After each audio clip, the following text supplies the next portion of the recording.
CPM-ന് തൃപ്തികരമായൊരു മറുപടി മുഖ്യമന്ത്രി നൽകിയിട്ടില്ല.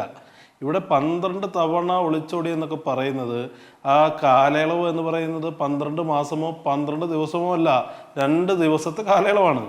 ഈ 2 ദിവസം ഒരു കാര്യത്തിൽ തീരുമാനമെടുക്കാൻ എടുക്കുന്നത് സ്റ്റേറ്റ് പോലും നേരിട്ട് ഉത്തരവാദിയായ ഒന്നല്ല.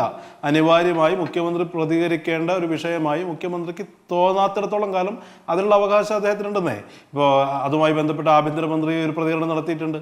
എന്താ ആഭ്യന്തരമന്ത്രി പറഞ്ഞത്? അദ്ദേഹം പറഞ്ഞു, ഈ ED-യുടെ റൈഡ് എന്ന് പറയുന്നത് ഞങ്ങളുടെ സ്റ്റേറ്റ് ഫോഴ്സ് അറിഞ്ഞുകൊണ്ടല്ല, സ്റ്റേറ്റ് അറിയാതെ നടത്തിയ ഒന്നാണെന്ന് ആഭ്യന്തരമന്ത്രി അതുമായി ബന്ധപ്പെട്ട് പറഞ്ഞു. അത് പറഞ്ഞതിന് ശേഷം മുഖ്യമന്ത്രി പ്രതികരിക്കേണ്ട ഒരു അനിവാര്യ സാഹചര്യമില്ല എന്നുള്ള അദ്ദേഹത്തിൻ്റെ അനുമാനത്തിനാണ് അദ്ദേഹം 2 ദിവസം എടുത്തത്.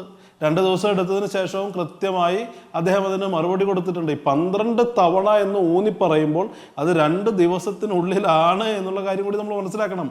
അല്ലെങ്കിൽ കേരളത്തിൻ്റെ മുൻ മുഖ്യമന്ത്രിയായിരുന്ന പിണറായി വിജയൻ ഒരു വിഷയം 5 കൊല്ലമായിട്ട് മറുപടി നൽകാത്ത വിഷയങ്ങളില്ലേ?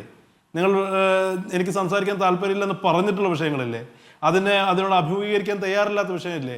ഇവിടെ 2 ദിവസം എടുത്തു എന്ന് നിങ്ങൾ പറഞ്ഞത് ശരിയാണ്. അതെടുക്കാനുള്ള സ്വാതന്ത്ര്യം അദ്ദേഹത്തിനുണ്ട്, നിങ്ങൾ തന്നെയല്ലേ പറയുന്നത്. ഞങ്ങളെ സംബന്ധിച്ച് ഇവിടെ കേരളത്തിലെ CPM ആണ് ഇതുമായി ബന്ധപ്പെട്ട് ഉയർന്നു വരുന്ന കാര്യങ്ങൾക്ക് മറുപടി പറയേണ്ടത്. ED റെയ്ഡ് നടത്തിയെന്ന് പറയുന്നു.